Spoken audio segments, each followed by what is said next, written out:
60 Minutes advises the following story contains nudity. Parental guidance is recommended.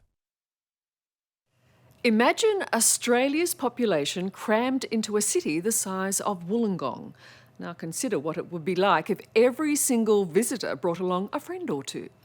That's what's been happening at Haridwar in northern India over the past 3 months. 50 million men, women and children have descended on the city to cleanse their souls in the sacred Ganges River. It's the biggest religious pilgrimage ever. And as Karl Stefanovic discovered, it's the biggest party as well.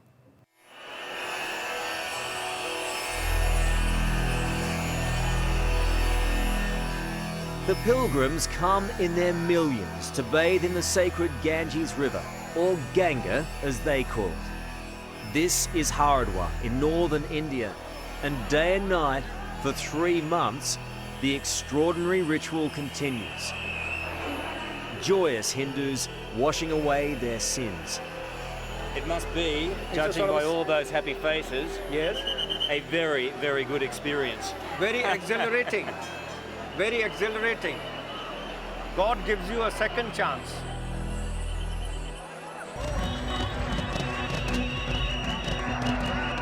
This festival is called the Kumbh Mela. Here, your senses get a real working over. The noise, the smell, and the dust consume you. The first thing you have to do is forget your inhibitions. Give in to the chaos. And just go with the flow. Have a look at all of these people, bags on heads, children in arms, the young and the old on the journey of their lives. If you're claustrophobic or didn't like big crowds, then this would be hell. But for these Hindus, it is all about faith, and this is the closest thing to heaven on earth. It's just wonderful, and everybody is so happy. That's why we're here. All up, 50 million people will come to take a dip here, including Australian monk Sonny Wallace. The Ganga cleans everybody. It's just like, if you're stressed out, and then you take a bath in the waves of Bondi. This is what the Ganga is to us here in India. Sonny wasn't always this serene. Back in the 1980s, she was Sharon Wallace, a successful but stressed out fashion model. Then she found her guru, the pilot Baba. And from that moment, her life at his feet got a whole lot better. And you don't miss any of that previous life? No, not at all. I could have $1 billion, wouldn't be happy. What gets you happiness? Most people don't even know that they have a potential to be happy. Everybody's craving sex, drugs, and rock and roll or whatever, trying to find this happiness. And Baba says, stop all that. Sit down and know yourself. This is from Australia television, 60 Minutes. Karl, he's an announcer, famous guy in Australia. Pilot Baba used to fly MiG jets for the Indian Air Force until he received an even higher calling from God. Why did he pick you? Because I was to do something more. What I was doing not enough. He wanted me to do something more in humanity, so he picked me. I gave my life to it. But at the Kumbh Mela, if Pilot Baba or his teachings isn't to your liking, no need to worry.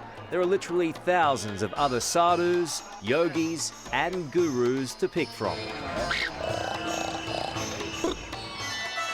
The most revealing holy men here are the most revealing.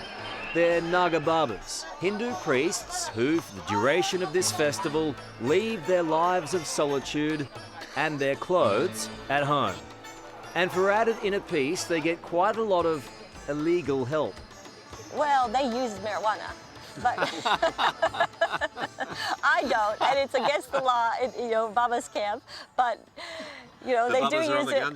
Yeah, they do. Yeah, it's part of their tradition. Yeah, and it's allowed by their religion, and yeah. That's probably, he looks so happy.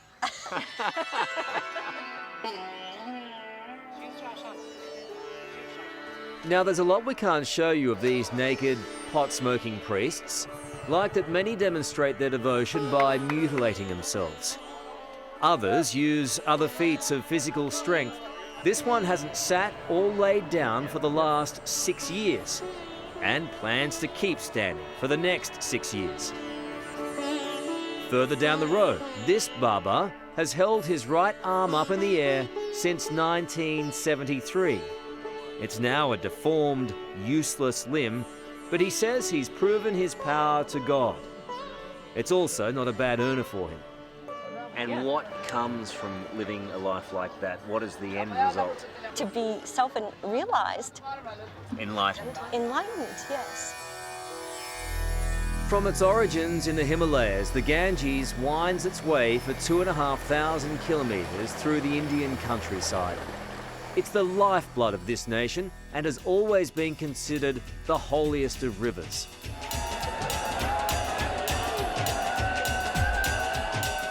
In Haridwar, the naked priests lead the charge of millions of bathers into the water on the most important day of the Kumbh Mela. This has to be one of the most exotic ceremonies you'll ever see. Thousands of holy men splashing around like little kids. According to Hindu mythology, the gods went to war with the demons, fighting over the nectar of immortality, and during those battles spilled 4 drops, and one of those drops fell right here in Haridwar. The Hindus believe if they go swimming in the Ganga, all of their sins will be washed away, not just in this life, but in previous lives. It is essentially a fresh start, and that is why they are so exhilarating. There's no doubt this is a spiritual event for the faithful. They believe the Ganges gives them life, but the truth is they're loving the river to death. Hundreds and thousands and millions of people are here, all wanting the same thing, all wanting to revive. When these people go in, it's like going into ecstasy. That's all I can describe. It's like, wow. Lakshmi Singh Takari's conflict is that she's a devoted Hindu, but also a committed environmentalist. There is a sad irony here that all of these people are coming to be revitalised by the river, but knowingly or unknowingly, they themselves are choking it, they're killing it. It's very sad, our population is exploded. We don't have the means of taking care of educating them. And this is the result. The filthy Ganges, the garbage and sewage dump of an overpopulated and undereducated nation. And it isn't an isolated scene. Pollution like this is all along the length of the river. Lakshmi says there will be no future here unless Indians remember the simple past. You never brought soap into the river, you never spat in the river, you never walked in the river with your shoes on. These were all things that were taught and people believed and did it. Now it seems nobody's got the time and the patience to sit and even listen about such things. As a surprise, and to show me how special the Ganges really is, Lakshmi took me out of Haridwar to a little-known spot where the river is still relatively clean. It's quite remarkable the difference between further downstream and here. It's much cleaner here. And then Lakshmi, the environmentalist, turned back into Lakshmi, the Hindu. You know, it almost looks good enough to go in. It's not almost, you should try and get in. I've said all week. Feel it. I've said all week I'm not going to go and do that. You have to get into the river and experience what it's all about. Look at the fish. It's beautiful. Those fish have 2 heads. Yeah. But how could I say no? I'll have a go with you, only because you're so sweet. You come all the way from Australia and you don't bathe in the river. That's not on. Now you're getting cranky with me. In the 40-degree heat, the threat of disease didn't seem quite so bad. 1, 2, and 3. Come on. And to be honest, once I was in, it felt great. Lovely. I'm not sure my soul was cleansed, but I was definitely now a convert to Lakshmi's fight to save the Ganges. We are killing ourselves by choking the river, by polluting it, by cutting the trees. And, we just have to become more aware and take a vow that you will try and make others aware of this problem, which is a problem of our planet, not just of the river Ganga. All right. It is done then. That's the vow that we take.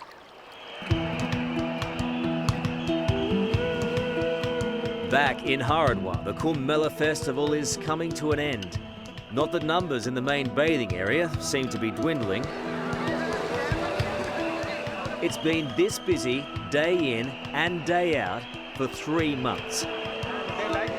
And as Avinash Vasist, the priest at the temple here, told me, you never get tired of watching all these people have so much fun. And once you have washed your sins away, you can go home a happy man or woman. Yes, you can go home without any burden, without any sense of guilt in your mind. That must be a very nice feeling to start again. It is very exhilarating, and it gives you a lot of sense of happiness. It's still difficult to comprehend 50 million people, more than twice the population of Australia, coming to visit this usually tiny Indian town. But around every corner there's another surprise, and that's what makes the Kumbh Mela so magical. You wouldn't have people coming and bowing down like that in Australia, though, would you? No, they think I'm crazy. They're not right, are they? Who's to judge? Only God can judge. Maybe I'm crazy, but crazy in love with, the divine spirit and the divine energy. Well, I'll tell you one thing, you are happy, and there's got to be something said about that. Thank you. Hello, I'm Amelia Adams. Thanks for watching 60 Minutes Australia. Subscribe to our channel now for our brand new stories and exclusive clips every week. And don't miss out on our extra minute segments and full episodes of 60 Minutes on 9now.com.au and the 9Now app.